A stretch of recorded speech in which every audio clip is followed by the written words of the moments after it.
犹太人是一个很特别的民族，现在在世界上也拥有相当的影响力，但犹太人在过去的几千年以来却不断被驱赶、被迫害，甚至遭到了种族灭绝。那为什么西方人或者说世界这么痛恨犹太人呢？有人说因为犹太人出卖了耶稣，还喜欢放高利贷，但这些都是表面原因。要回答这个问题，我们就必须要回到历史的源头，从犹太人、基督教的历史说起。现存最早的反犹文献正是旧约里的以斯帖记，大约在公元前475年左右，一名波斯大臣哈曼嫉妒一名叫魏迪改大臣的能力，在得知魏迪改是犹太人后，哈曼就恨无及无，对犹太人采取了疯狂的报复。哈曼告诉国王，犹太人散居各地，而他们生活习惯与所有人都不同，也不会遵守国王的法律，犹太人罪大恶极。哈曼上奏国王，想杀掉所有的犹太人。我们从这里就可以知道，这时的耶稣还没出生，而犹太人也不会放高利贷，但那时就被人们所讨厌了。而讨人厌的原因起初就是哈曼的嫉妒，但慢慢的变成了只要你被讨厌了，你的一切就开始变得都不对了，而犹太人的独有的宗教和不合群就成了这些被讨厌的原因里最先被诟病的。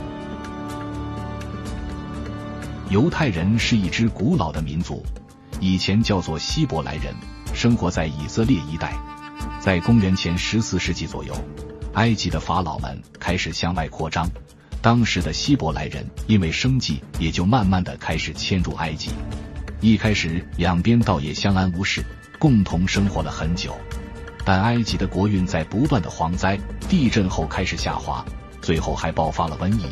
这时候埃及人连自己都养不活了，于是犹太人开始迁出埃及。根据旧约的记载，他们走了40年才回到应许之地耶路撒冷，并建立了自己的犹太王国，也出了大卫王、所罗门王这种世人皆知的人物。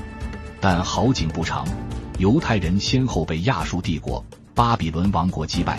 犹太人也就被赶出了家门，再度成为奴隶。这就是我们都听过的巴比伦之囚。70年后，波斯的居鲁士大帝灭了巴比伦王国，跟犹太人说大家可以回家了。在波斯人的帮助下，犹太人得以重返家园，犹太教也在此开始有了发展。不过到了公元前63年，犹太人又被罗马帝国征服，成为了罗马帝国的一份子。在罗马帝国统治期间，罗马人与犹太人冲突不断，双方最大的争议就在于前者罗马人是多神教，各种希腊、罗马神话的神罗马人都信，而犹太人是一神教，犹太人拒绝向罗马的众多神祇礼拜，关你什么宙斯、雅典娜、阿波罗，犹太人全都不信。这就引起了罗马人的反感，也因为宗教因素，连带着一些犹太人的生活习惯，罗马人也是看不顺眼。比如犹太教规定安息日必须休息，因此每周可以放假1天，而那个时候的罗马人只有宗教节日才休息，就认为犹太人是一群懒鬼。此外，犹太人有割礼的传统，但罗马人觉得这样会破坏人体的美感。还有犹太人不吃猪肉，这样让罗马人匪夷所思，这些都让双方看彼此不爽。特别是到了公元2世纪的时候，罗马皇帝对犹太人进一步的压迫，引起了犹太人的反抗，而罗马人也是一点都不惯着，一怒之下开始大肆驱逐、屠杀犹太人，并把耶路撒冷夷为了平地。这是犹太人不知第几次的被赶出家门了。犹太人就是从这时候开始散居到了欧洲各地。因此最早在罗马时代，犹太人被讨厌的原因就是宗教，但这个时候只是纯粹的讨厌，而在基督教兴起后，这种讨厌就变成了深仇大恨。公元380年，基督教成为罗马帝国的国教，同时基督信仰的价值观逐渐成为欧洲主流，在罗马帝国内迅速扩张，成为了唯一政治正确的宗教。反犹势力进入到了另一个阶段。这时在罗马帝国统治下的犹太人是无法拥有土地或是当公务员的，只能从事一些社会边缘的活动，就是经商。你不要以现在的眼光来看商人这个职业，在当时的乃至世界范围内，经商都是被人所不齿的。我们中国的古代也是一样的，商人是不受待见的。但商人这个职业则刚好适合散居各地又聪明的犹太人，不少人因此而致富。有了钱之后，最简单赚钱的方法就是钱滚钱，也就是高利贷。而在当时能放款借钱的地方，你找不到第二家，就只有犹太人。关于犹太人高利贷的事迹可就太多了，像莎翁的威尼斯商人这些，割肉还钱，这些我们以后有机会再说。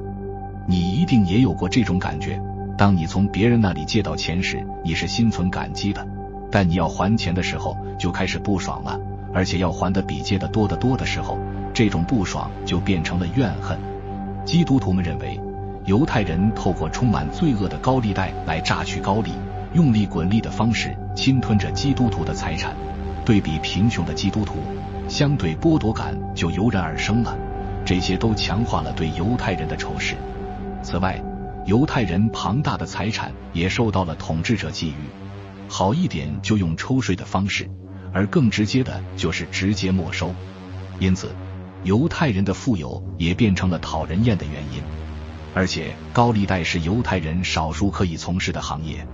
因此犹太人经商与高利贷的形象也就深入到了欧洲人心中。西罗马帝国在5世纪末土崩瓦解，从而欧洲进入到了中古时期，在欧洲各地众多的日耳曼部落也逐渐接受了基督信仰，可占据欧洲各地的犹太人仍坚守犹太教。随着基督教对社会的控制日益严密，也就对犹太教仇视又更一步上升了。因为在新约里有犹太人拿石头砍耶稣的情节，甚至流传着耶稣就是犹太人害死的，犹太人出卖耶稣，对耶稣不敬的形象也就随着基督徒反复阅读圣经而深入人心，成为了反犹的合理借口。而犹太人认为他们是上帝唯一的选择的人，所以犹太教高人一等，拒绝与外人通婚，平常都住在犹太社区里，变得非常封闭且团结。但也因为这样，犹太人就成了当时基督社会的边缘人，隔阂也越来越深。由于犹太人没有政治地位，却又十分有钱，导致犹太人很容易成为背锅侠。比如欧洲的君主为了讨好教会，会毫不犹豫地迫害犹太人，只要出现天灾人祸，为了转移社会矛盾，犹太人就会变成代罪羔羊。